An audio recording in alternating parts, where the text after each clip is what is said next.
Mereka merebut Yayasan Darul Quran di Puncak Cisarua Bogor secara melawan hukum.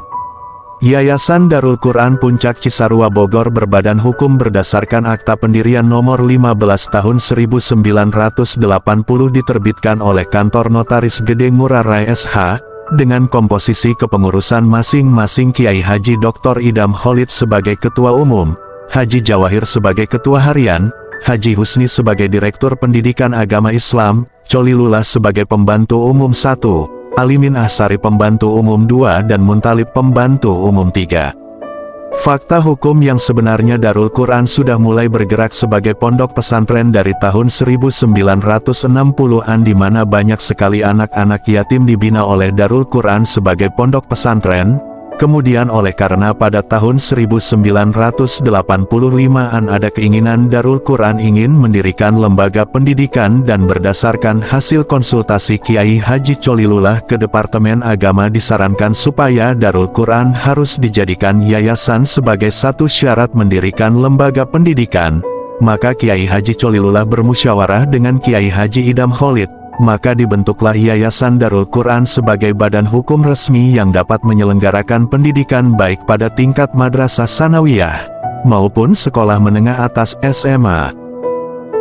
Dalam kedudukan sebagai lembaga publik yang berbadan hukum, Yayasan Darul Quran dipercayakan untuk mengelola sebidang tanah wakaf di Puncak Cisarua Bogor, yang mana bidang tanah tersebut diwakafkan oleh Kiai Haji Dr. Idam Khalid selaku wakif menyerahkan bidang tanah berdasarkan ikrar dan akta wakaf kepada Yayasan Darul Quran yang diwakili Kiai Haji Colilullah selaku nazir atau penerima wakaf. Bidang tanah wakaf ini telah digunakan untuk mendirikan gedung sekolah MTS dan SMA di bawah lindungan Yayasan Darul Quran. Sejak tahun 1980-an sampai sekarang Yayasan Darul Quran telah menunjukkan eksistensi dan pengabdian kepada masyarakat dengan meluluskan ratusan bahkan ribuan putra-putri terbaik dari lembaga pendidikan Yayasan Darul Quran di Puncak Cisarua Bogor. Judul ulasan kita hari ini Yayasan Darul Quran di Puncak Cisarua Bogor dirampok ada akumulasi dari rentetan peristiwa yang terjadi di internal Yayasan Darul Quran.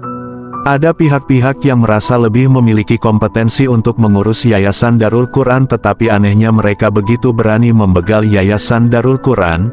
Mereka tidak menghormati bahkan memfitnah Kiai Haji Colilullah sebagai penerima wakaf atau nazir, maupun Kiai Haji Colilullah sebagai satu-satunya pengurus Yayasan Darul Quran yang namanya tercatat dalam Akta Nomor 15 Tahun 1980 tentang pendirian Yayasan Darul Quran selaku pengurus yang masih hidup. Secara hukum Yayasan Darul Quran masih eksis dan tidak pernah membubarkan diri atau dibubarkan karena undang-undang. Oleh karena Yayasan Darul Quran belum membubarkan diri atau dibubarkan maka segala kebijakan dalam lingkungan Yayasan Darul Quran adalah menjadi hak dan kewenangan Yayasan Darul Quran Akta Nomor 15 Tahun 1980, di mana secara hukum oleh karena pendiri dan pengurus Yayasan Darul Quran sudah berhalangan tetap atau meninggal dan yang tersisa hanya seorang pengurus yaitu Kiai Haji Colilullah maka visi dan misi Yayasan Darul Quran di Puncak Cisarua Bogor harus dibawa kontrol dan pengawasan Kiai Haji Colilullah. Lalu ketika papan nama Yayasan Darul Quran diturunkan secara sepihak tanpa pembubaran Yayasan Darul Quran adalah satu bentuk arogansi pribadi sekaligus perbuatan melawan hukum baik pidana maupun perdata. Dan bagaimana penjelasan hukumnya? Kita ikuti ulasan SPI TV selanjutnya.